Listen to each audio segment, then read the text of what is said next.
Well, first I'd like to thank Annie for the invitation. I mean, joking aside, it's really great to be here and see all you guys here. I'm assuming that you're, well, I shouldn't assume. You all sound people? Yes. Okay, all right. It's just that sometimes when I do kind of like, presentations, whatever, it's kind of like a mixed audience of perhaps a visual culture, anthropology, sound, fine art, etc., etc. Brilliant. So what I'm proposing to do is, it's still sort of like, I'll work my way through various different kinds of projects, which I hope give you some insight into the kind of practice that I do. But what I would normally do, but it's structured differently here, is provide the opportunity for people to feedback much more quickly. So the feedback loops would be much quicker than waiting until right at the end, if you see what I mean. But I'll leave that up to Annie. If Annie's got a plan, she's got a plan. Do you know what I mean? And I don't want to merely just simply just pull it all apart. There must be good reasons for it. No, you're welcome to. I've got a roaming mic, so if you want to ask questions. Yeah, it's just that, because of the disparate types of work, sometimes it's hard to hold that thought, you know what I mean? And it's good to get the kind of feedback straight away. So, what I'm proposing to do is, I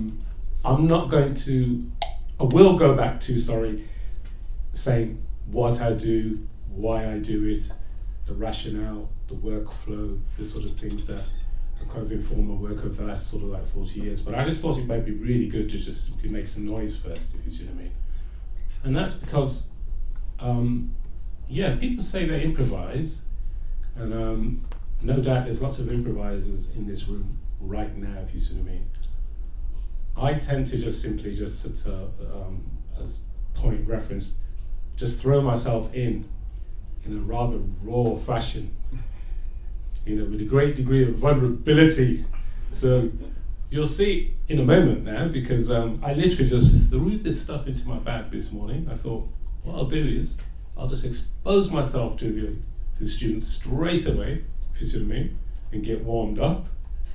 And then I thought I could segue then into one of the video clips that I found of a Bantu performance where, I don't know what it's like with you guys, but when I'm improvising, I frequently go down cul-de-sacs, or certainly, go down avenues which at some point you're needing to make some kind of decision about, should I pursue this kind of direction? Will this be fruitful? Will things emerge? Or am I just backing myself into a corner that I'm just going to have to abruptly start again? And I do that frequently in public. It doesn't matter how many people are there, so I'll show you a clip of me doing that, if you see me, and then just sort of rebuilding it again. And the other thing to say before I start twisting things and start talking is, this is also interesting for me, and I may well revisit this, because much of my practice is durational. I would call it durational light, if you see what I mean. So by that I mean, whereas durational, if you know this, performative arts can often happen over the course of weeks or months or years, my performances tend to happen over the course of something like 12 hours or 2 days, if you see what I mean. So that in itself is it's often really quite, if not difficult, but it's rather strange to somehow isolate or talk about just one particular slice in time when it's so kind of tied to the sort of temporal unfolding and the embodiment of the audience within the actual space itself over the course of time. Does that make sense? Yeah? Okay. Great. So, okay. Stop me any time when I'm talking, because I'll just go on at length, if you see what I mean. Right, so, yeah, I'll just go for it.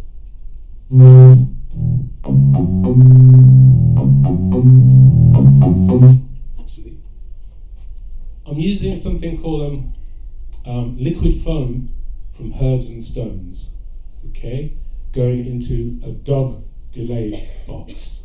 Okay, that's probably enough for that.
job stopped working. Not to worry, I won't procrastinate on it. It served its purpose, which is to warm up. So what I'll do is let me play you something from a performance last year at in Deptford, which was, let's just find that.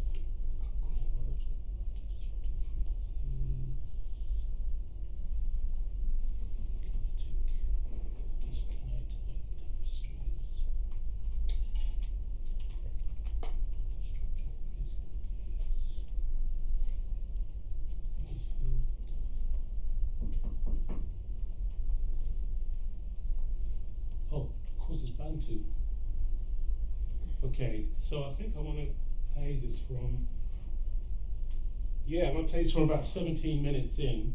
This was part of the 35-minute long performance.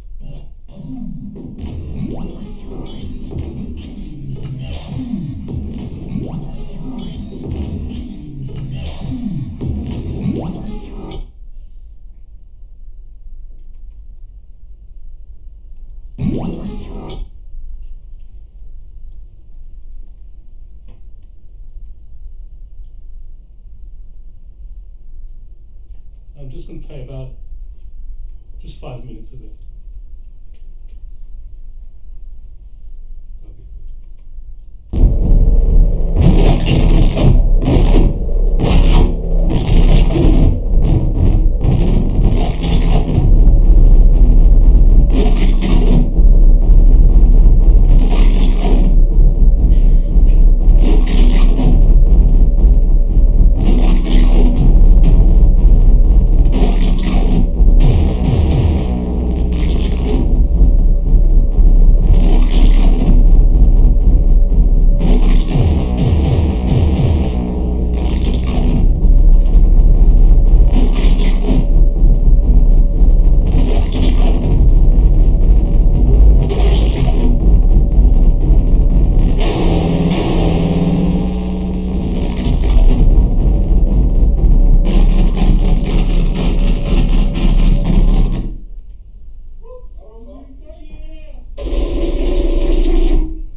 Okay, so let me tell you a little bit about that, and then it'd be great to have some feedback from you, literally.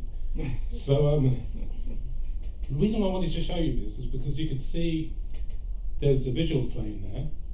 I'm playing the modular on the oops, this is taking this off.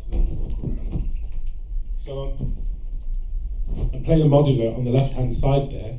And I'm just gonna say what these things are, and just assume that you know what they are. And if you don't know what they are, just ask me afterwards, if you see what I mean. Does that make sense? So basically on the left-hand side, I'm playing a series of different modular systems which are based on chaotic systems. One in particular that I use a lot is the Benjamin from After Later Audio, which was for those that know, that was created by a Dutch designer, synth designer who's no longer with us, sadly, called Rob Hordick, which is always in a kind of chaotic state. Okay, so that's what's happening on the left-hand side, along with the Herbs and Stones liquid foam that I failed to kind of play any kind of like with any dexterity this morning, but maybe if I this afternoon, maybe if I revisit it, might be a bit better next time. So that's happening. Then on the right-hand side to that is something called a hydrosynth, which is a digital system.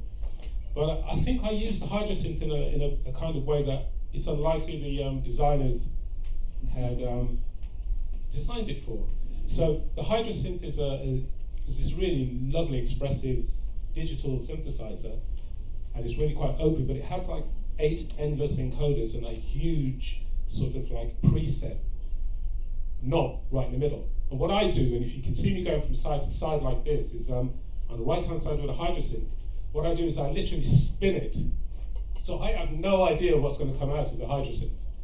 So for the whole course of the 35 minutes, I'm constantly sort of like reacting to whatever chance sort of sounds and kind of textures and just whatever comes out of there. Some of them are percussive, some of them are drones, it doesn't matter.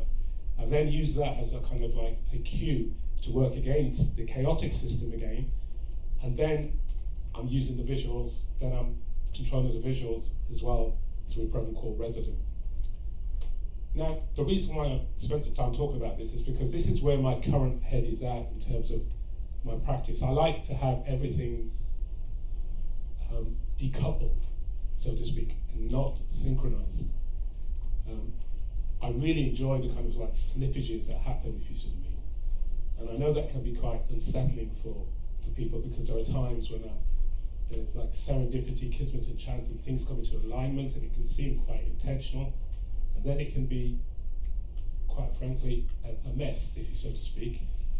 But I can't survive when I'm performing without having that kind of energy, that frisson, that the fact that you're on the precipice of sort of like abject failure and perhaps something a little bit interesting. Do you see what I mean? Plus, I'm entirely oblivious to my audiences now, which is, I literally played, if you heard of Nege Nege Festival in Uganda, in Kampala, in Jinja, sorry, I should say it's in Jinja, source of the River Nile. I mean, they're based in Kampala, in East Africa. They foolishly asked me whether I wanted a satellite kind of like space or the main stage. And I went on the main stage. And you could see people were waiting for the drop, because it was just sort of like going, it was just this sort of like these arcs of textures and sonics that were happening. And the audience was like, this is like 1,000 people. And then eventually they recognized that there was no drop coming. It just all disappeared. No, seriously. And I noticed that Nege Nege, they've done this sort of like compilation USB stick, and they never put Dubmorphology on there at all, if you see what I mean. They never include this as part of the sort of like example projects, with good reason. Any questions? Because then I'm going to move to something that actually is far more tightly orchestrated. That was done almost like 2012 or 13 or something, whatever, when I used to just synchronize everything together. Oh, there's a question over there. Brilliant. Maybe just wait for the mic. Mr. Carberry, lovely to see you. And you, Gary. Yeah, thank you. Before your question, John and I go back to Trent Polly, 1981? 1981, 82. Yeah. I should come over and give you a hug, but we'll do that afterwards. What drew you to working with modular systems as opposed to other kinds? Where's that question? Where's this dismembered? Amy. Oh, right, sorry. Yeah. Say that again. What drew you to working with modular systems? What drew me to it? Yeah. That's a really good question. And my gateway drug was the dope for dark energy. I was just intrigued. I mean, I'd actually met the Wasp at Trent Polly. Graham Ellard had the famous Wasp, the black and yellow Wasp, the one with the caterpillar sequencer. You guys can just look this up if you see me. And I also was introduced to something called like Korg Mono Poly in the 1980s. All of these things used to kind of like mess around with, but just make beepy bleepy noises and nothing meaningful. But I was always intrigued and curious about making sounds which weren't just didactic and literal. And indeed, the very first time when I got into synths was because it was my very first actual art commission, which was with a theatre company called Strange Fruit, and it was on a production called Rock and Roll Jordan. And I'd done all these kind of like classic field recordings. This is like 1989 on cassette of cicadas in Jamaica and all this kind of stuff. And then I'd come back to the UK, and I was just laying it down for this production, for this theatre production, and I was thoroughly underwhelmed by the sound of these cicadas. So I reproduced them using synthesizers. I mean, it's nothing original on my part, but that was my gateway, was that kind of like understanding and appreciating that this sheer sort of like flexibility and the degree of, I guess, somewhat being excited about the unpredictability about it as well. And I feel like there's a kind of synergy with this idea of current flowing, the fact that it's based on this paradigm of gates and voltage, if you see what I mean. It feels really quite, for me, quite beautiful, if you see what I mean. Does that make sense? Yeah. Yeah. I'll leave it. Oh, right at the back.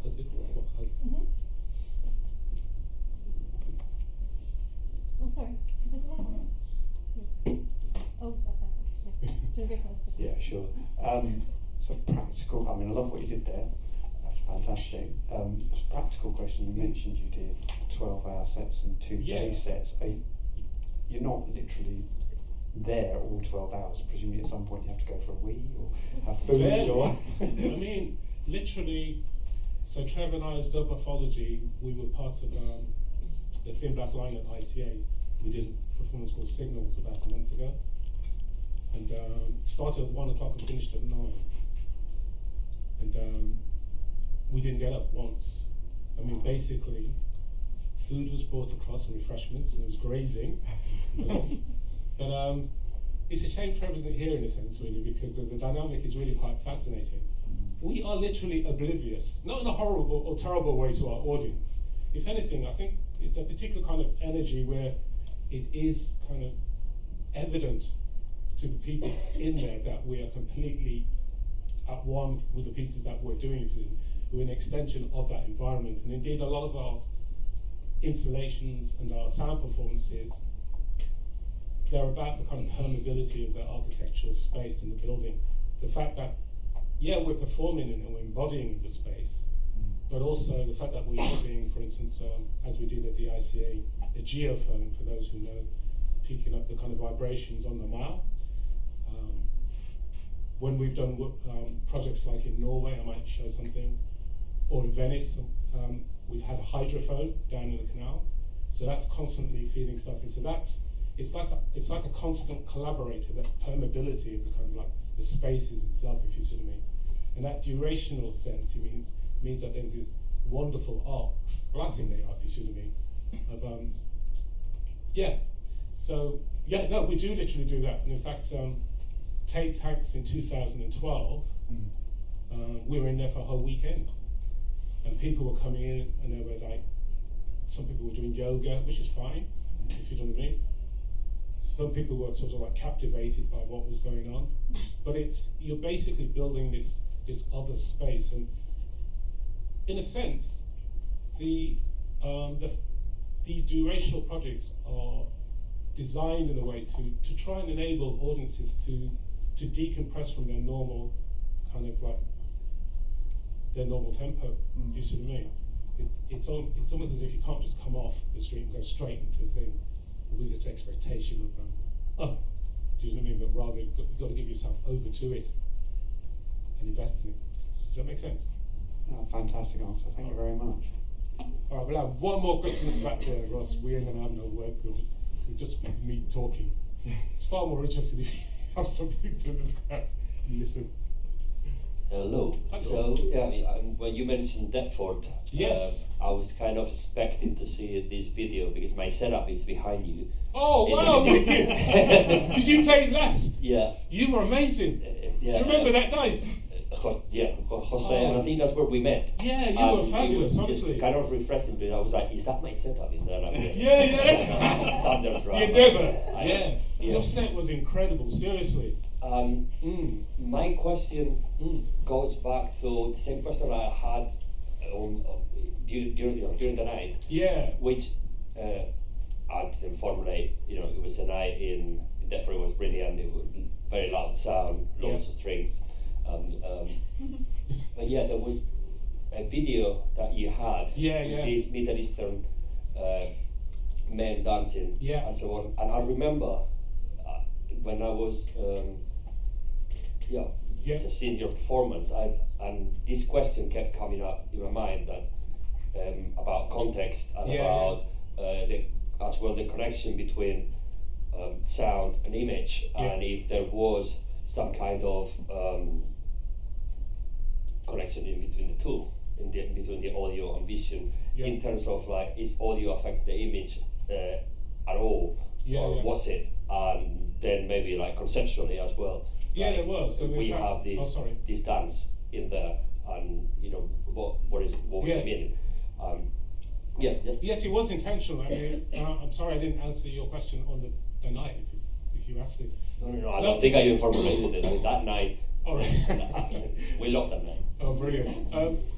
It is purposeful. It's about kind of like, that entering into this kind of like tantric or this hypnotic state where you just, it's not just a loop, if you see what I mean, it's sort of like, so a lot of the, I'm going to show you the lift one after this that I did for London International Festival of Theatre at the ICA many years ago, the commission I did. But basically, it's like, yeah, because I do a lot of, as does Trevor, as Dubmorphology and myself, we do a lot of live cinema. So we do a lot of live tracking to kind of like films, if you see what I mean. And often those films have sections which are, for want of a better word, is it repetitive? It's cyclical.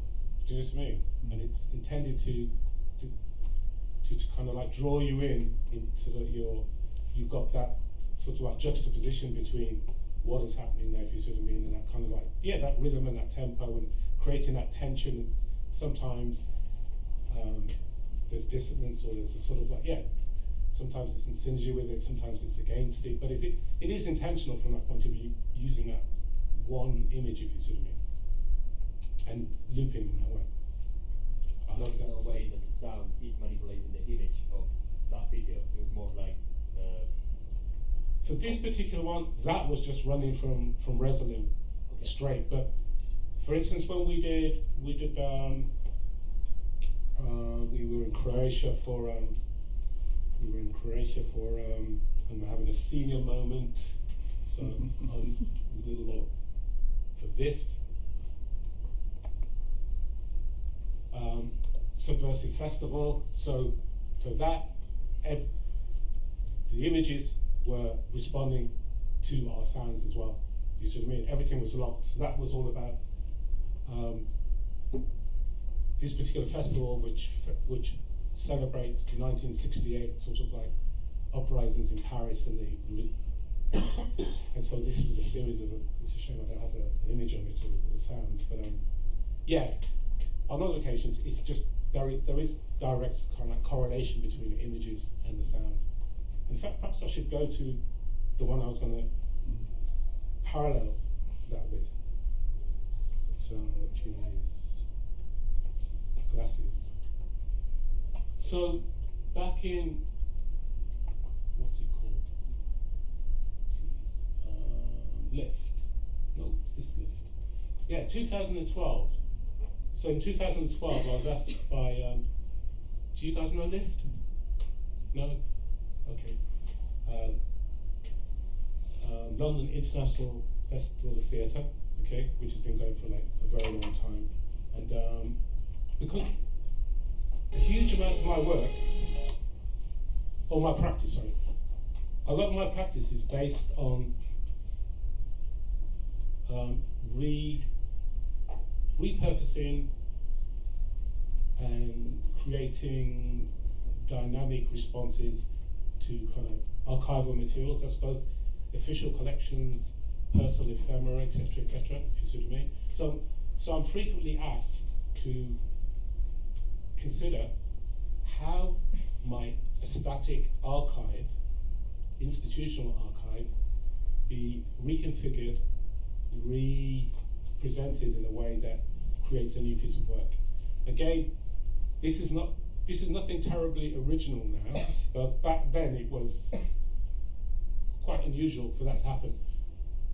For several reasons. Institutions themselves weren't that willing to kind of like just give up their archive, you see what I mean, or to have it represented in a way that perhaps might question the authenticity or validity of the actual source content itself.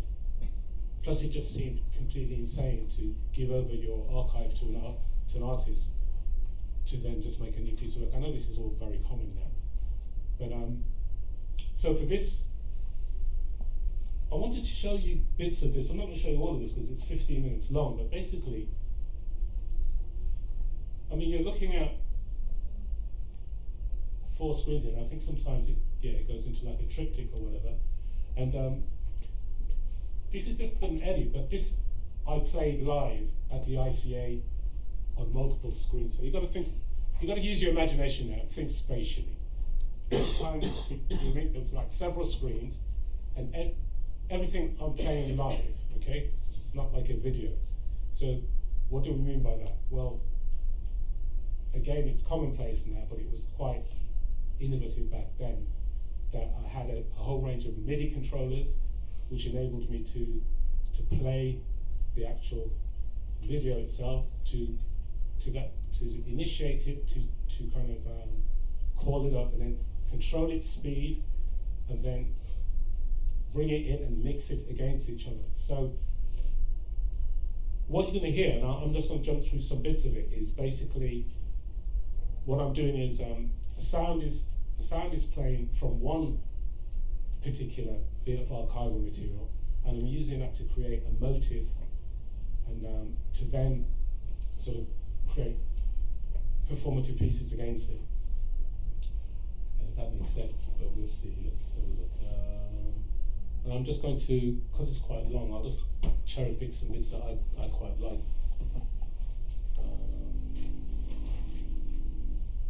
Oh yeah, I love this bit. So again, that's really just one video, but I'm playing it live, if you see what I mean, and mixing it. Okay. And I think significantly, like I said, after showing the depth of one, this is all synchronized, whereas I don't work in a synchronized way like that.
Seriously, I really like that.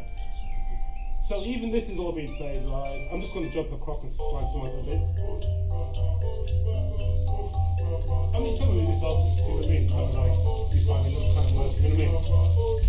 It's like, oh, I like that, and you bring in another bit and then come and so it's something like using Ableton Live, but back in the day, but not on the visual, you know what I mean? Right.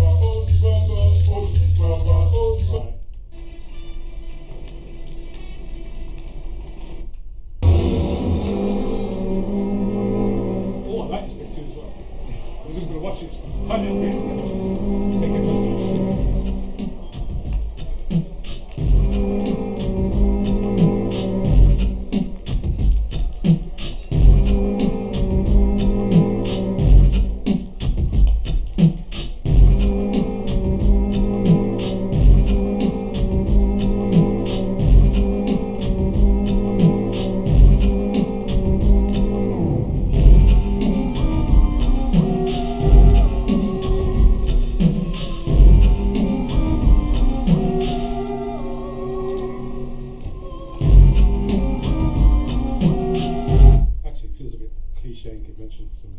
but I still like it. Questions? Yes, nice.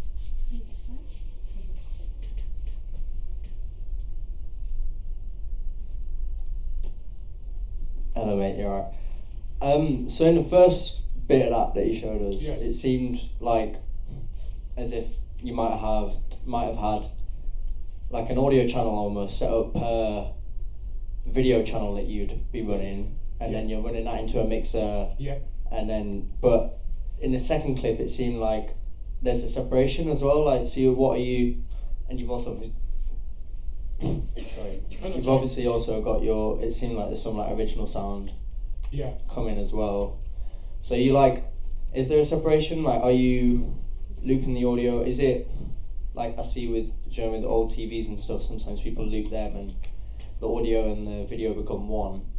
It's not quite like that. You're kind of like what kind of setup might you be going about there, or what are you going about there? That's a good question. So, anybody here familiar with Resolute Avenue or Arena or VJ software? No? What kind of course you guys do? You know, this cross-fertilization, you know what I mean? That's why you've got to be like a polymath and work across, do you know what I mean? Everything feeds something. I'm being serious, by the way, do you know what I mean? Or else you just become myopic in the way that you work, if you see what I mean. You'd also save me the trouble of trying to explain it.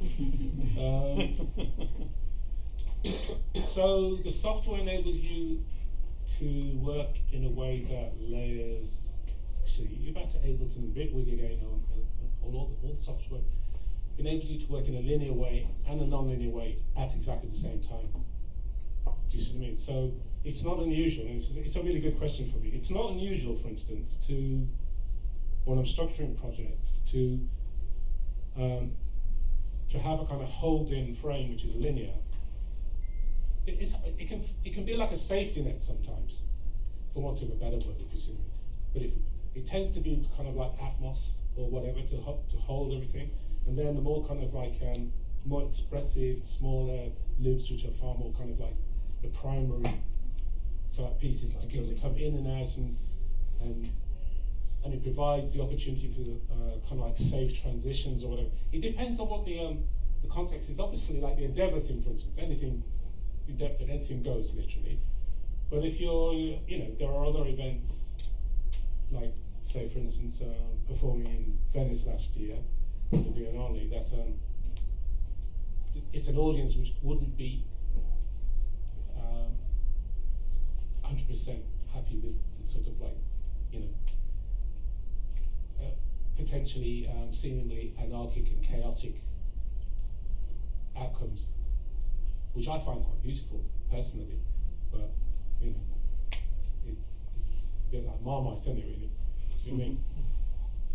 Okay, so Andy, how am I doing on time? Because I've got loads of material, so I should really Still got a while. Oh, good. So, all right. So who am I? Sorry. Oh, what do I do? So basically, I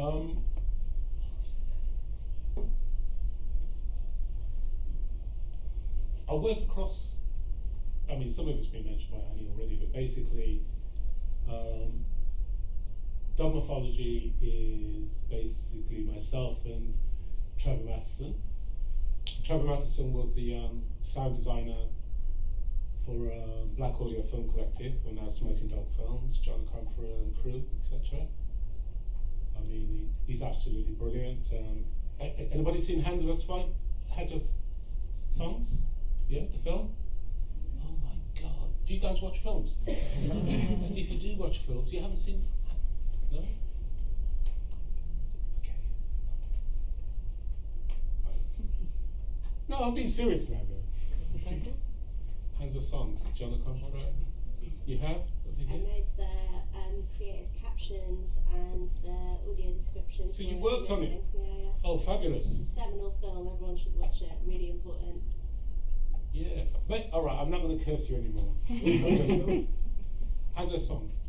Hands of a Song? Yeah. Handsworth. Yeah, and it's about the 1981 rights. Okay. Okay, and it's the reason why I mention it, well, Trevor worked on it. Like you said, it's a seminal film. I'm going to do film references like Walter Lurch now and all this kind of stuff. I can't do film references because I don't watch films.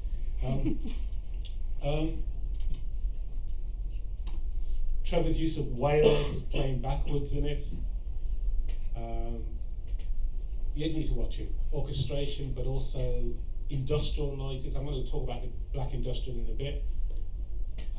Being sort of influenced by You heard of CAN or Test Department? Genesis P. Orridge, yeah? That kind of stuff, do you see what I mean? I mean, juxtaposing those kind of elements at that time was extraordinary.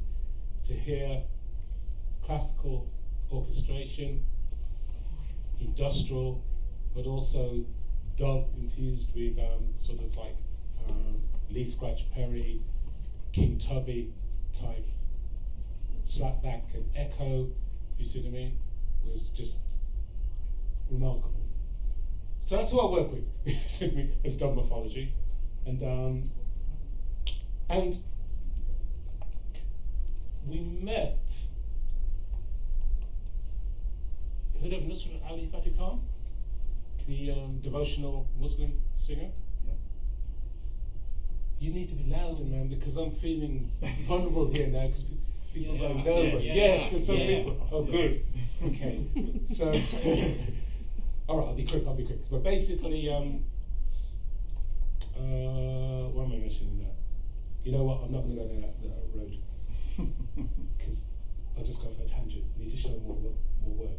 What I'll do is, so I met Trevor, and then I was asked by Lift, the very same Lift that I did that project for in 2012 or whatever. But earlier on, in 2004, they asked 100 artists and writers and just a whole range of different people, performers, one kind of provocation. They said to them, and I was one of 100 people, they said, what does theatre mean to you? Okay? And it was, in fact, this is a moment where I should go to my website because it's going to be far more eloquent than me, and I've put the work in already. No, it's true. Do you see what I mean? And then I can just tell you properly. Let's go back to Lift. Let's make it more efficient. Where is Lift? Oh gosh, come on.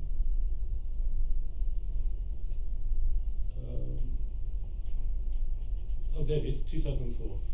Great. Yeah, there you go.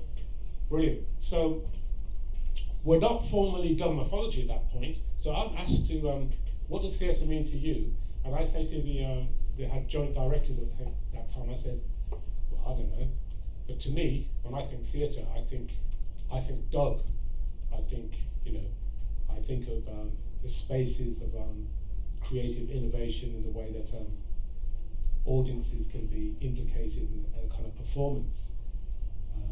A sort of like environment that's totally immersive.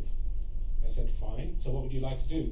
So I said, well, I'd like to do a live dubbed performance. So that's what I did. I said to Trevor, we weren't Dubmorphology, we were just Gary and Trevor. I said, I've got this commission, would you join me? And he did, and I'm just going to play a little clip from it because there'll be some striking similarities to. Oh, let's go to the website. Don't go to the website. I must have downloaded it as well. Just give me 1 second. It'd be better if I just play. There we go. Scarily young.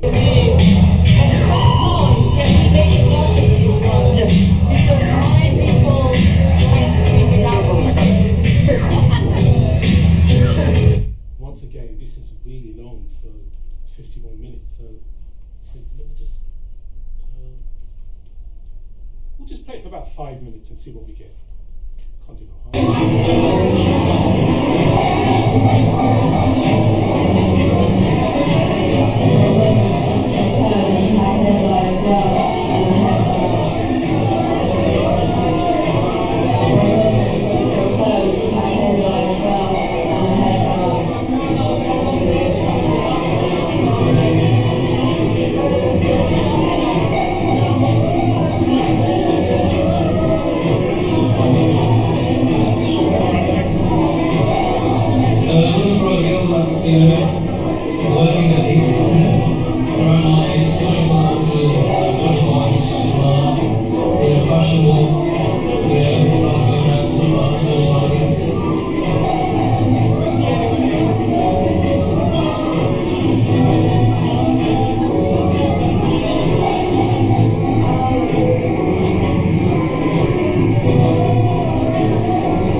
there's other things to show.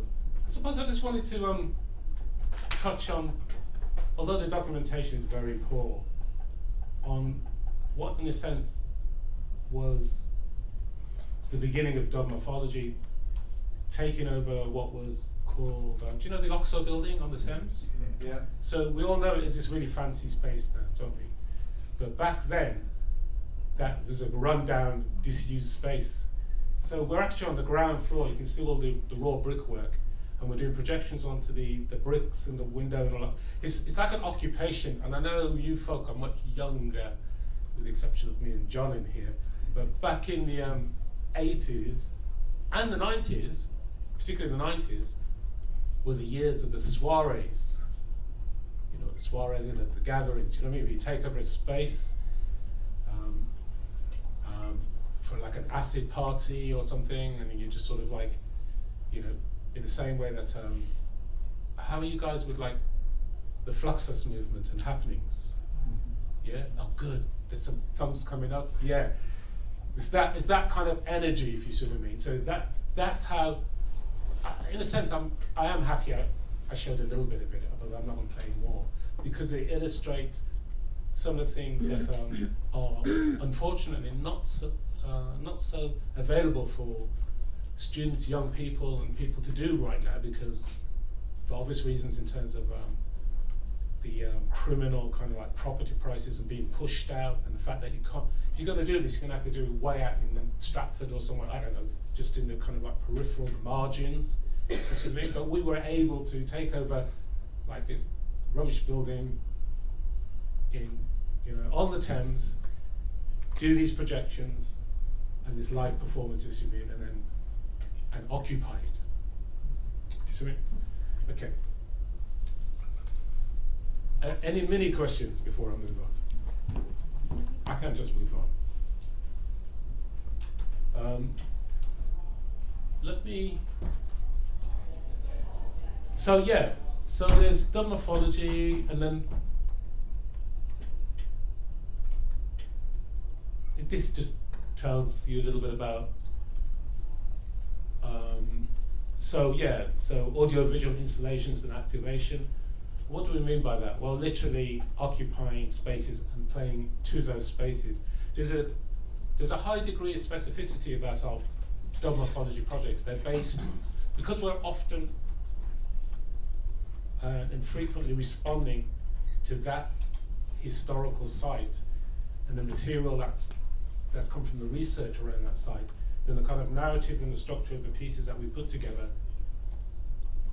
are kind of like, you know, they are tied to that particular place. It's not like a project you can do there and go, oh, like this now you can tour. Does that make sense? Do you see what I mean? Which is a really terrible way to make a living, by the way. You see what I mean? Me more so than Trevor, because Trevor does a lot of kind of like sound design stuff. Whereas for about 10 years, I did what were called performance installations, where I literally would have like a 2-month residency, like in Brazil or Colombia or India or whatever. And for that 2 months, I'd be working on gathering material, archival material, working with groups and whatever, honing stuff together, and this would all culminate to a weekend. 2 months for it was that. Do you see what I mean? And it could. So I'd be doing is, for instance, let's just whip across quickly to my website to help me. So the work that I did in, where is Brazil? There's a nega nega one where we just cleared the floor.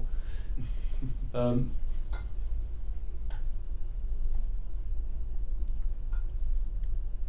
can you lose Brazil? That's impossible.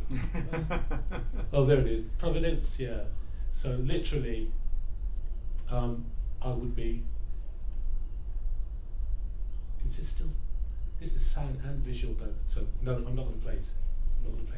I've made my point. If you see what I mean.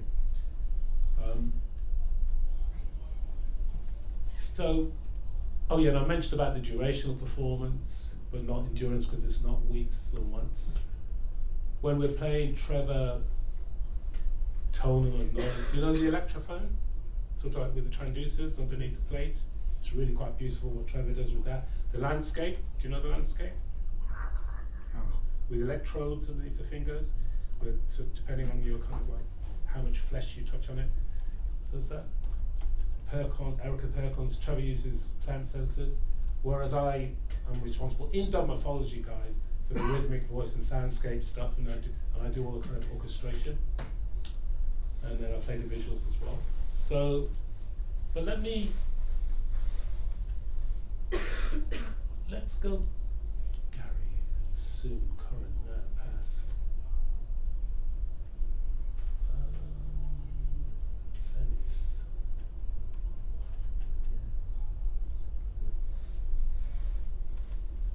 Maybe I'll just, oops, press the wrong go. Maybe I'll just,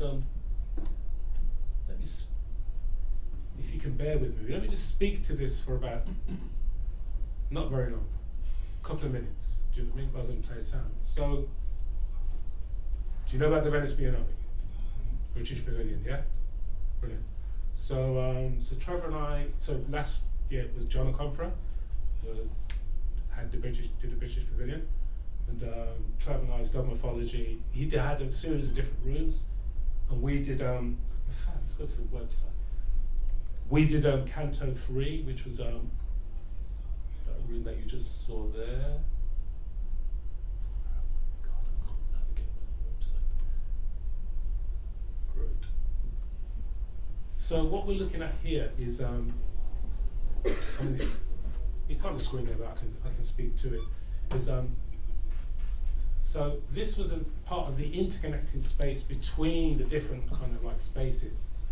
But we made a sculptural sound piece where you've got all these kind of like retro pieces of kind of sound reproduction equipment, and embedded in there are like they're like 16 speakers. They're made by a company called Grado, about the size of a grapefruit, if you see what I mean. So there's 16 speakers which are in there.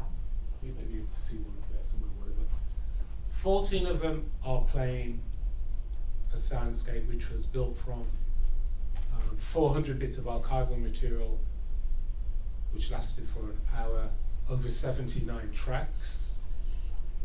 And then 2 of the 16 speakers were playing live sound from rifle mics. One was kind of like pointing at the German pavilion, purposely on the gravel, and that was going through with like an effects box, so that as people walked on it, you can imagine that would kind of mix it in, and the other one facing behind. So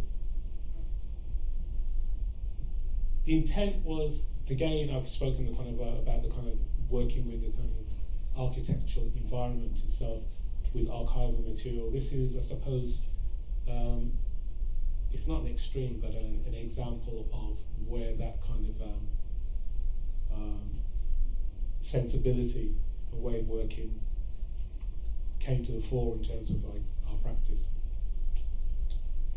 Okay, so let me.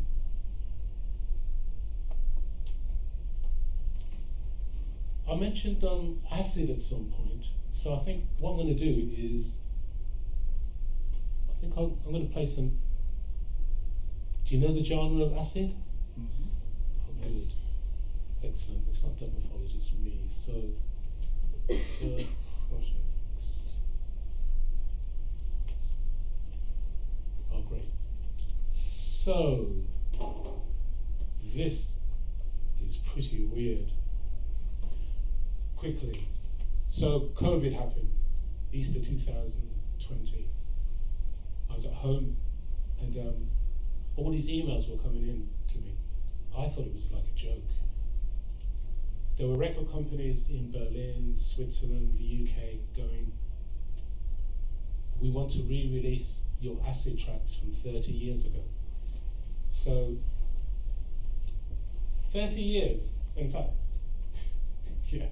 So, early 90s, myself and Ani Rodadas, another Trent Polly person, a year below us, and Trent Polly on Fine Arts, former bass player from Amy Duck Foundation, now Dangsha. So together, we made an acid track, or 2 acid tracks called Tilt and Far Eye. And because we'd been experimenting, actually at Trent Poly, with these long tape loops, again, nothing original. You know, like when you take it out of the tape machine and you go around furniture and something else to create these really long loops. And we thought we'd made it up, that we'd originated it, and then we found out that actually people have been doing it in the 50s and God knows what, if you know what I mean. But nonetheless, it was still, we were terribly excited about that. And we were, Ollie was programming the Roland TB303 acid machine, do you know what I mean? So what happened was, so we created these acid tracks which were kind of semi-improvised as well at Marcus Garvey studio in Nottingham. And I don't want to say it was an abject failure, but they didn't sell. But you know what they say, like, a broken clock is right twice a day if you wait. And in this instance, it was 30 years. And to be honest, I won't lie to you, every now and again, I've come across these records, and I put it on. I go, what is that? Do you mean? I mean, literally, I just didn't warm to it at all. But anyway, I am going to play it to you in a moment. So what happened was, these emails were coming in. I said, this is a joke, this is ridiculous. And some of the money was really good, especially the Berlin one. But we said yes to Platform 23, which is a UK label, because they promised us that we could play at Cafe Otto as well. And we thought, ooh, that sounds good. Do you know what I mean? Get some money, the record will come out, and get to play. Do you see what I mean? So that's what we did. So what I'm going to do is I'm going to play you, it's worth it. I'm going to play, the tracks are 10 minutes long, and back in those days, it was like, you just made lots and lots of different versions, you know what I mean? It's just the same track 4 times over, literally with some subtle differences.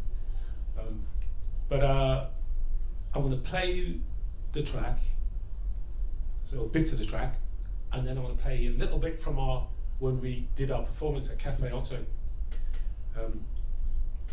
And when we originally recorded it at Marcus Garvey's studio, it took days and days and days, I mean actual days, maybe through like 3 days, to synchronize all these machines together. It was so hard, because it was like, for those who know about this stuff, back in the day, there was dim sync and MIDI and clock and blah, and this, that, the other, and everything was just like, and back then,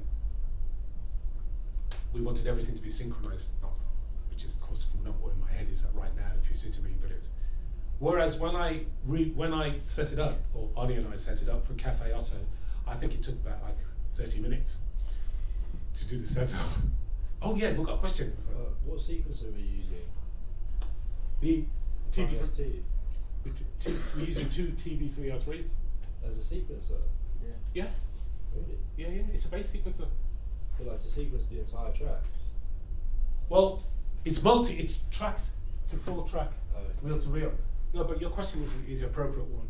I mean, basically, this Roland SVX 10 is the box which holds everything together. So it's a multi-pass. Do you see what I mean?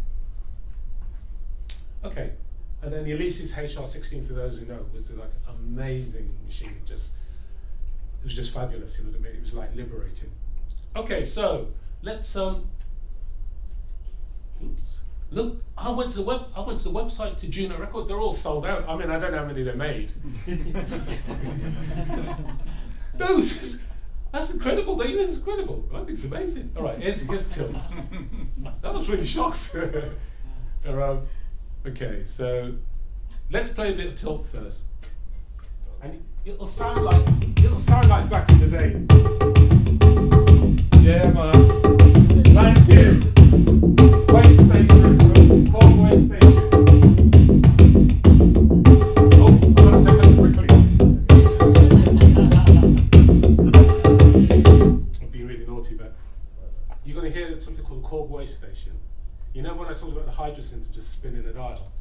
I was so lazy I never programmed a chord where I just used to find a preset that I liked and then just sort of like play to it and make the records. And then you'd watch adverts on television and it'd be the same preset. Do you know what I mean? This is true. Do you know what I mean? This is a wicked tune. I mean, I like it now.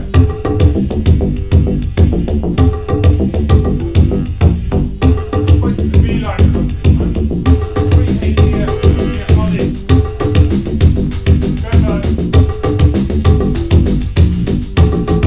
Yes, man.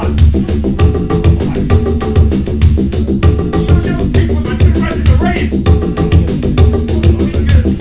Energy.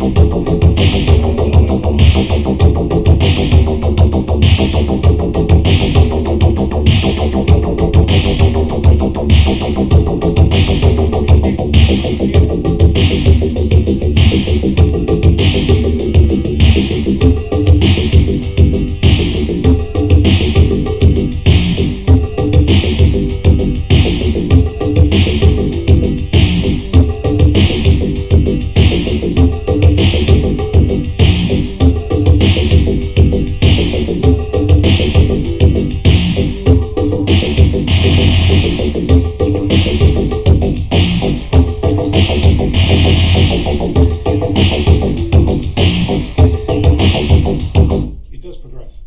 So over the course of it, because we haven't got enough time, it then goes into like bits of riot sounds and all this other stuff.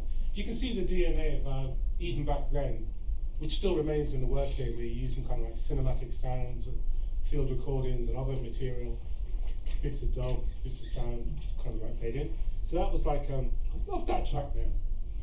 And then Far Eye. Oops. Let's go to Far Eye.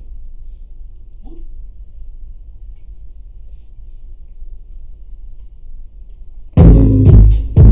Yes, man.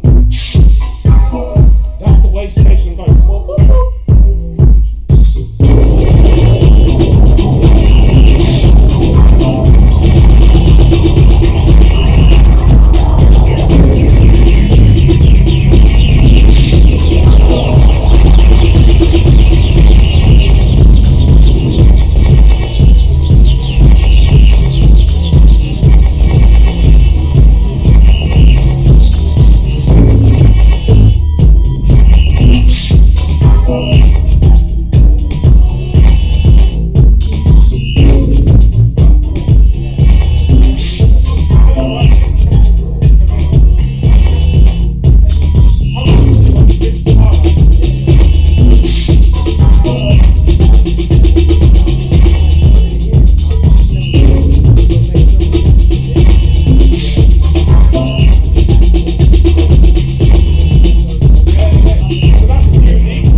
So you got the short clips and just everything that identifies that genre of music. And it was a really good point. You should tell everybody about what you just said, because it's really good what you said. Well, it's just it makes sense, but it doesn't feel like something you hear all that often. But there's the orbital parties and other even later and earlier acid stuff going on in and around London.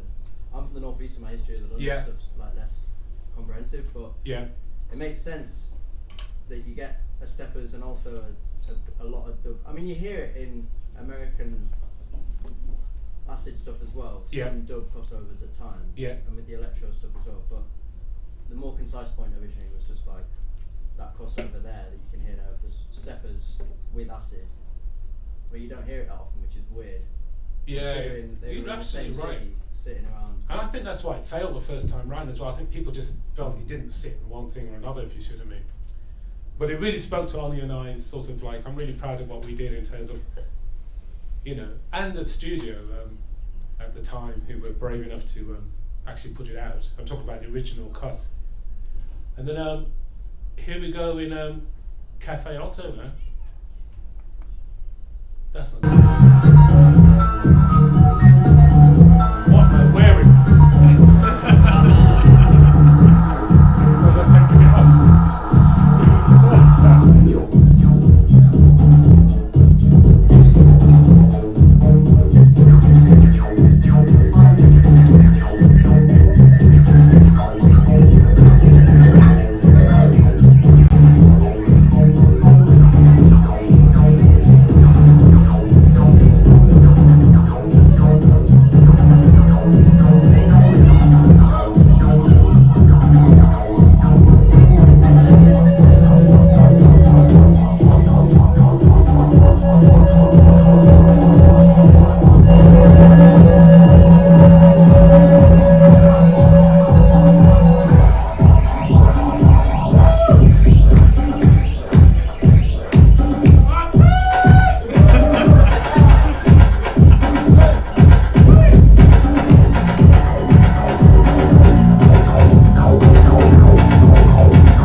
So after that gig, there were all these people coming up to me and Ani going, "Oh, we've got this festival this summer, would you like to do that?" And Ani was like, no. And now, just earlier this year, Ani was going, "Shit, you know what, we should probably do that because it was a lot of fun." So as far as Ani was concerned, which is fair enough, it was just too conventional and too safe, because he's now in his Dangsha space, which is fair enough actually, because that's where his head's at, if you see what I mean. And I kind of fully appreciate that, but it's a shame because there's just so many people just saying, "Yeah, can you do this? Can you do it?" So all right, let's have a look. Cafe.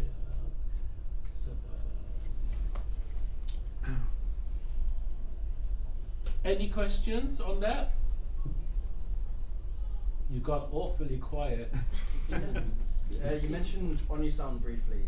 Yes. Were you like hanging? Was Sherwood like around? Were you like doing? No, I mean we had all these records. In Bristol, just like doing his thing. No, it's a real shame what happened there. So, it's not a shame at all. Let me go back. No, didn't know Sherwood at that time. So it's a bit weird now because like when you were at college and had all these records, you just like thought that all these people were like a million years older than you, and actually they're only slightly older than you, if you see what I mean. So we've all kind of converged now, and actually did end up working with Adrian lots of times actually. I mean, let's go. So worked with Adrian Sherwood on Summer of Dub for Big Chill in Malvern, which was with Hyperdub and Code 9 and all those guys. Jeez, what year is that? That's going back too far. Is that going back too far? Yes, it is. I'm trying to tell you this because, oh gosh, how can a person not know where things are on his own website? It doesn't matter, you know what, I'll just speak to it. And then we did. I know what I was trying to say. Then we did when Massive Attack did the Meltdown at the South Bank. Oh, there we go. Dubstep Chronicles. Then Daddy G asked us to, because he'd seen us, we'd been part of the On You Sound stuff with Adrian Sherwood, so we did the sort of like visuals for that. Oh yeah, he says that. Moody Boys and Adrian Sherwood. And then I went around, I mean, he lives on the south coast now, Adrian, but I then went round to his flat because he was inviting Dubmorphology to do the visuals for him and Lee Scratch Perry, but that never emerged, which is a real shame. Because we used to do, Dubmorphology used to do lots and lots of different, we used to do visuals at festivals and places and that kind of stuff. And I was so excited at the prospect of doing stuff with Lee Scratch Perry. It's just like, oh well. It's only one thing worse than that, and that was like, I was this close to working with Richard Hamilton. I'd been when I was a curator for like 15 years at a place called INNOVA, the Institute of International Visual Arts, I was like doing this work, writing work, and I was introduced to by this cultural theorist called Morant, and we were basically inching towards doing a kind of like a project. It never emerged, so I don't. Anyway, so I thought, let me think. If you don't mind, I wouldn't mind actually. We've got about 30 minutes left. Oh, cool. In total, including Yeah. Let me do So we saw Until We Catch Fire, which was a performance as Bantu. So the Bantu thing is really interesting because it's like I've only done about like 5 performances as Bantu in the UK because it's normally elsewhere, like Berlin or wherever, whatever. I mean, there's only been the Deptford one, Southend-on-Sea. Oh, Cafe Otto for Dark Energy. Yeah, it's only been about like 5 times, but I did do an album called Instability, and let me play. This is all one take. So I did this during lockdown, and I've got again Oni to thank because he just got fed up with me because until Instability, I never record anything, like ever, not on purpose. So I just play because I had no intent to actually play anything outside of a live context. As far as I'm concerned, I wasn't interested in records, cassettes, sales, money. I just wanted it to be experienced live. But Oni was on my case because it was lockdown and it was COVID, and he's going, "What are you doing?" I said, "Well, I'm experimenting with this." I mentioned it before, the Rungler and Benjamin and chaotic systems. And he goes, "Well, I don't understand what you're talking about." And I said, I'm playing these electronic tracks which are just sort of like, they're just insane. So I said, "Well, I'll just record it then." So so I recorded, I just put, it's something called a U-track, which is just a multi-track recorder. I just stuck it on and I just played for about like, I'm not making this up, about 4 or 5 hours, and then sent it to Oni, and he chopped it up and mixed it, and then this is the album that was launched and released at Cafe Otto when we played live as well, when I played live. So I'm going to play a bit of, it's only 4 minutes. I'm going to play a bit of Instability and then a bit of another one, and then let's do that.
this is another track from the album. Whoops. Hello. Where are you?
So a track like that, it's only really possible because you sort of like get into a zone, because the whole system is in a chaotic state all of the time, and then you start to create, I guess, what you might call implied rhythms and micro edits, if you see what I mean.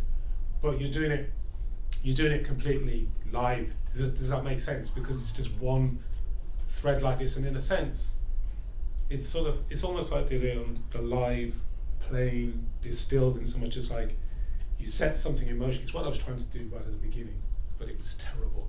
I don't even know if I had the flipping reverb or echo machine in there, because the whole idea with that is that you set something in motion, obviously, and that creates its own kind of like loop and its own kind of like motive, which you then play against and to, if you see what I mean. And that's what's happening in a track like that, is that after however many hours, you get into the point where your eyes are kind of like closed. You're not even looking at it because you're treating it like an instrument, which is what I end up doing, if you see what I mean, because you're then feeling it, and it's like it's very much, which is what the Herbs and Stones liquid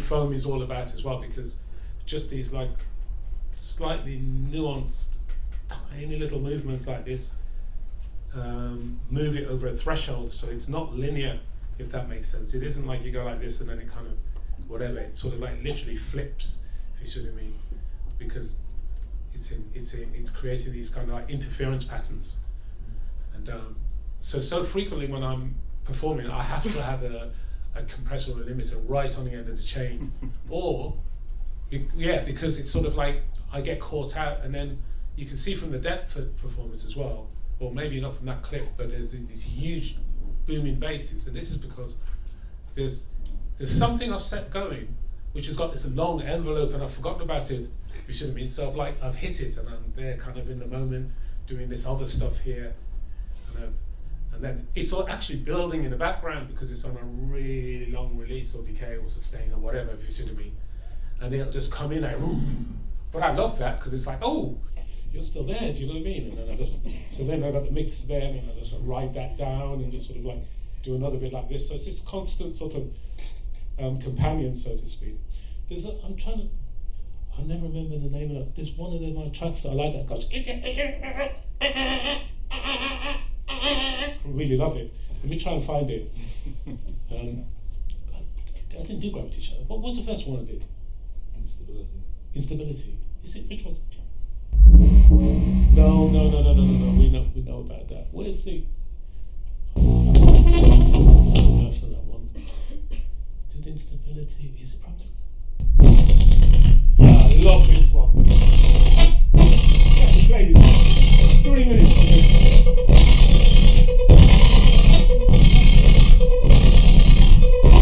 Yes.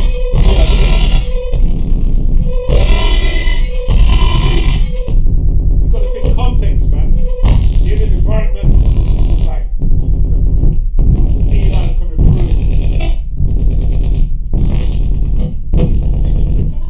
Weedy little fish.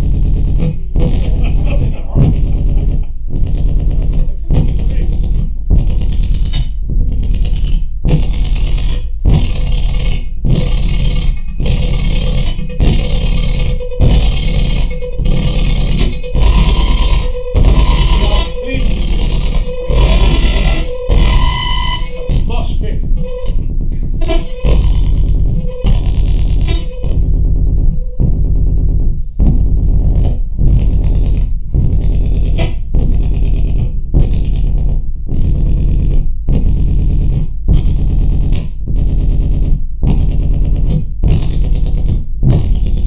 Right, I'll see if there's just one more thing and then we've got questions. Because I don't even know what to emphasize. I don't know whether you guys are like, I should be just playing you installation sounds from various installations in galleries and museums, all nice and tidy and safe. Well, it's true, you know what I'm trying to say. Or should, do you know what I mean? I mean, the fact is, this is why it's so, what's I trying to say? It's kind of not hard, but yeah, even just like over the course of this short length of time, kind of illustrating the type of work I do, like, you know, like, so, you know, I played in St. Paul's Cathedral with a singing bowl. I actually went with the intent of, when I got a commission, I actually went with the intent of playing a synthesizer there, because I went to the recce, you know, it's got the 7-second echo thing. And I was there, I was like, this is exciting. I'm going to bring my modular here or my whatever, and I'm going to just go, whatever. Do you know what I mean? And then we were talking, we were underneath it like that, and I thought, oh, singing bowl. And of course, I can't play the singing bowl, so then I had to train for like, I'm being serious, for about like 6 weeks on YouTube, You guys play singing bowl? It's tough, isn't it? You got to keep it at 45-degree angle like this. So you see, like, I got my Converse on it. I was literally walking around like this. Because you've got to just like, do you know what I mean? It was a nice piece, man. So, what am I saying now? I could obviously play something like that, but yeah, I'm going to wrap up. But basically, what am I trying to say? I suppose my practice goes all the way from like kinetic stuff. Anybody here build kinetic sonics? Do kinetic sonics? Yeah? Probably all of you. Not all of them, but some No. people. All right. So there's several of the projects that Trevor and I do, which are based around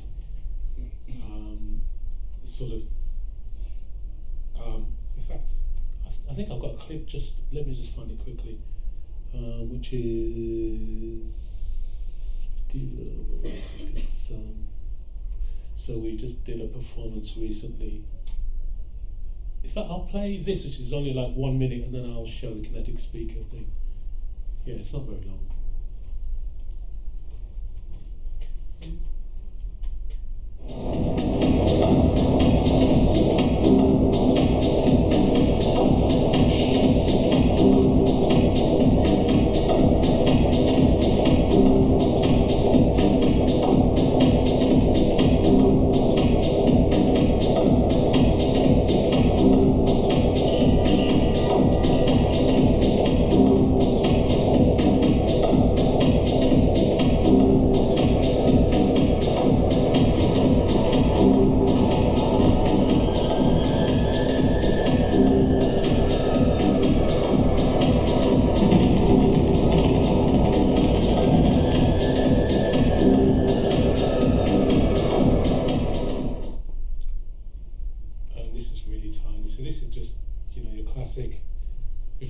This is just your classic kind of like speaker. It's got the Arduino kind of like motor, which is giving it that kind of like a little push, and then a microphone underneath all this stuff here to create feedback.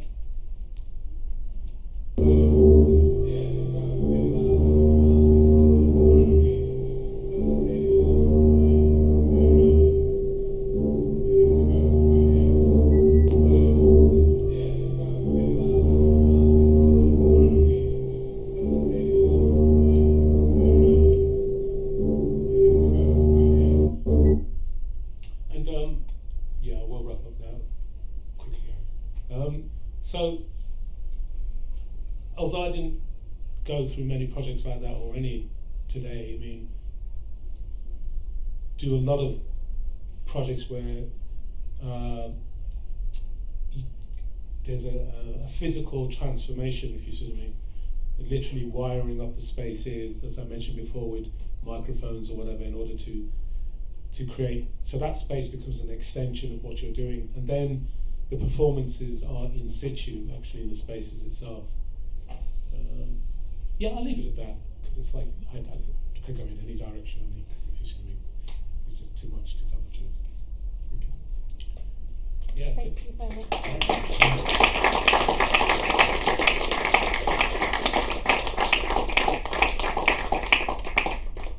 Thank you for being patient, everybody. We've got like 10 minutes for questions, but we had some questions in between, Yeah, sure. so I think that's quite fair. Hi. I wanted to ask, like, you see, you've got your kind of rhythmic stuff, Yeah, then your arrhythmic stuff. yeah. You used another word, I can't remember what it was, like, but conventional, unconventional Yeah, kind yeah, of sure. music versus sound art. And you talked about, like, you've got like sound art in like galleries, museums, installations. Yeah. But then I wanted to ask, like, when you do like the more chaotic stuff, like say when you did it in Uganda, Yeah, or in Deptford, or basically when it's on a stage, yeah. like, not expect, but hope. How would you hope the audience would react? Like, do you want them to dance? Do you not care? Like, That's a very good question.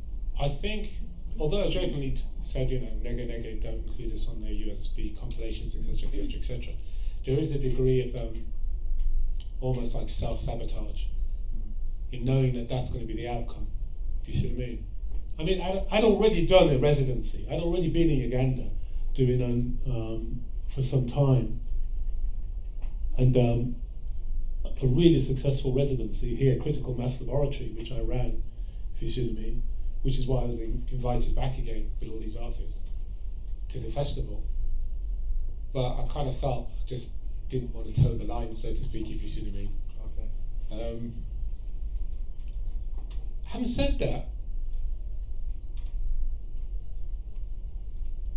I don't know if that's an adequate answer. In many respects, I really, I suppose I really enjoy moving between the genres, if you see what I mean. So, for instance, so it won't surprise you to know that I love classical music. I also love country and western. I love death metal. I love dub. I mean, really love. Do you know what I mean? I love folk. Just because my own particular output might be different. When I say I love, I'm really passionate. I spend a lot of time working with cello players and people who play violin. I played in a morphic ontology.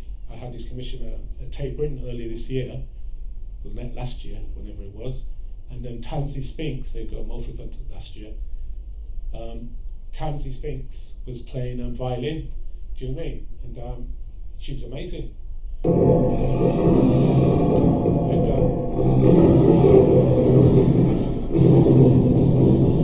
Alright, I can't play because we're running out of time, but the point is, so that's a classic kind of like Gary Stewart project where I'm asked to respond to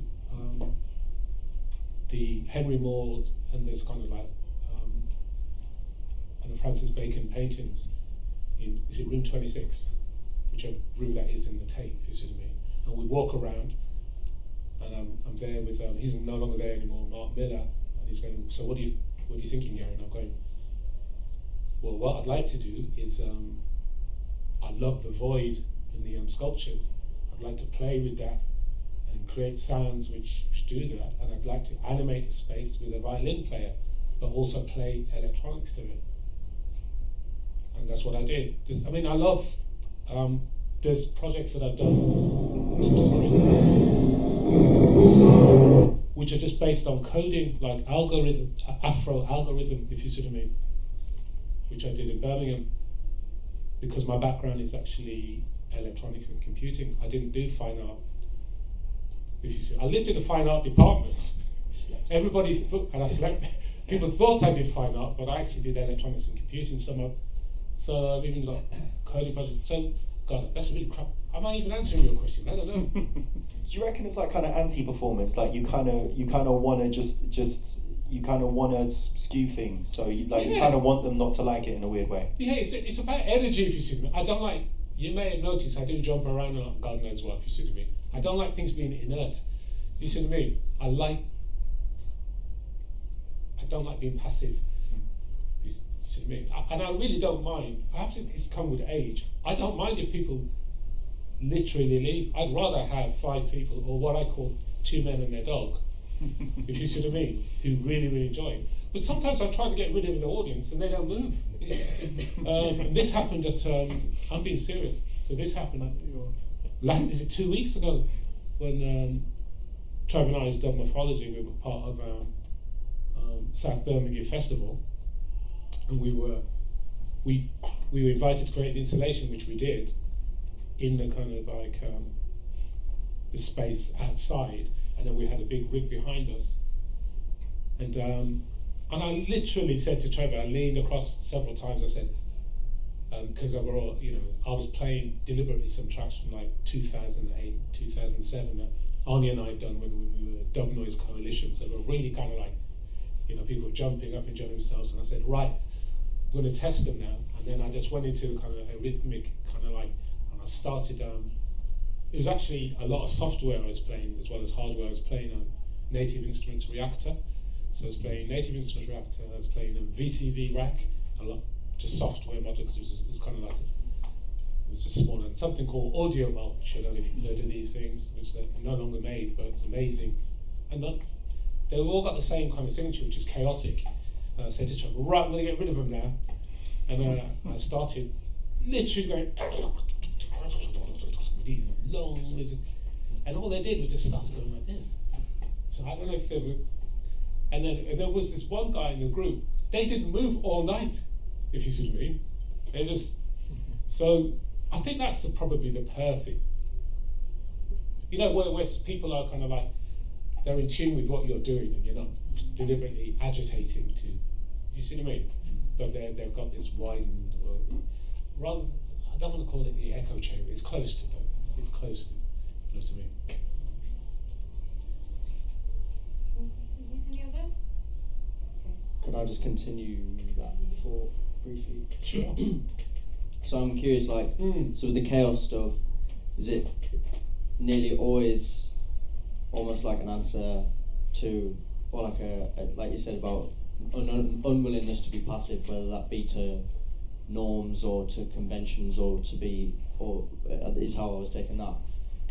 Is it ever an introspective of like the draw to a chaos machine being like an acceptance of chaos in an internal sense, or finding some kind of, I don't know, I find a chaos machine there's like a peace in it almost, because it just accepts that everything ain't always. Yeah, I think that's a really good question again, and I think if I'm not, I don't know if I'm answering it entirely here, but I think the reason why I was so disappointed with it, yeah, well, obviously I just threw it together, but you have to work at it.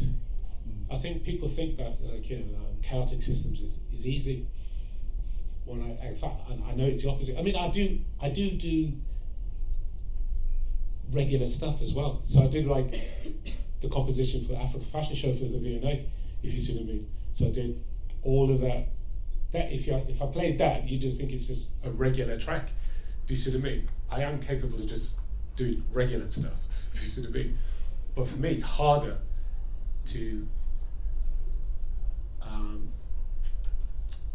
occupy those kind of those spaces within chaotic systems, which I find it far more challenging, if you see what I mean, and more interesting. But I do ultimately find it incredibly rewarding, personally. I don't know how long I'm going to sit in there for. I'm not actually a mutually exclusive person, if you want me to be honest, which I think should be evident in terms of the range of stuff, even if I haven't shown you everything. But at this present moment, I am enjoying that area there. But thanks for the question. So, talking a little bit more about kind of the... Where's that voice coming from? There. Talking a little bit more about the difference in performance when working with hardware and software. Sure, of course. How important do you think the tactile element of actually making physical contact with the instruments you're playing is to your work? If you had to perform with a laptop that could perfectly recreate all of the sounds your current equipment does, but it was solely within that laptop, do you think being that one step detached from contact with your instruments would affect how you played? That's such a brilliant question. And timely. So, quite literally, I played with software for the first time in about 10 years or longer. Soon. Where did I play? Where is it called? Where's that? Soon. That's Dubmorphology. Oh, it's because I need to go to Black Industrial.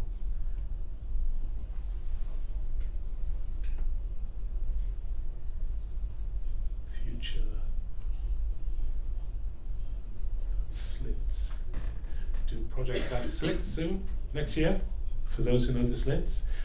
Sorry, what I was going to say was I played for the first time with software, and it was awful. And that's because I was awful. I'm not saying software. I really don't care whether it's software or it's like computers. I use Mac, PC, and I use Arch. If you see what I mean, I just use anything that's in front of me. I use Raspberry Pis and single board microprocessors. I don't really care, if you see what I mean. The teens I just love it all. so I set up all this software stuff, and in fact, I think I brought it with me because I wondered if anybody would ask. So, for that particular performance, when I was trying to clear the floor, so I had like 4 channels of Reaper, 4 channels of Bitwig, 2 channels of Reactor, 2 channels of Max, 2 channels of Native Instruments Contact, 2 channels of VCV Rack, Audio Mulch, and Pure Data. I wasn't playing them all at the same time, but I had that all set up because that's what I use on a regular basis, if you see me, depending on what project. So all that, and it was between, that was between 8 o'clock and midnight, if you see me, the performance. And I found it so awkward, it was awful. Do you know what I mean? And I had it all mapped to normal kind of innovation, and I got these Intec ones that you could snap together. I had the wooden thing. I can't remember who it's made by. You know what I mean? You can just. It's got the multi-dimensional whatever. You see what I mean? So, in a sense, it should have been expressive. Like, for instance, when Dubmorphology did Eclectic when they were still based at Waterloo. What I like about the Hydrosynth I mentioned is not just the presets, but because it's called the MPE pads, which are expressive, you can just put your elbow into it like this. That's how I like to play it, sort of like. But that's hardware. I digress. I'm not going anywhere near software again for live performance. I've learnt my lesson, and I love listening to and watching other people use software, but I was just rubbish. I've got too much muscle memory now in terms of hardware. If you watch any of the videos when I'm kind of like performing, I'm not even looking down on stuff. Even the Octatrack, as crazy as it is, because I've been using it for 10 years, I don't need to look. I just, do you know what I mean? I also play, if you know it, the synth racks from Erica. So, from Erica Synth, which, based off the EMS. And that's really lovely because it's just big knobs, you can close your eyes, little joystick in the bottom right hand corner like this, and just sort of like, just play it like an instrument. I feel like we could go on for much longer, but I'm afraid we have to wrap up there. Thank you so much, Gary, for inviting us into your wonderful, lively practice. And hopefully we can, when you're slightly less busy, maybe come back and maybe do us a workshop or something. Sure. It'd be great to have you back. All right, thanks everyone. Next week we have Lene Denise, and we'll be back here at the normal time of 2:30. Thank you so much, Gary. No, thank you.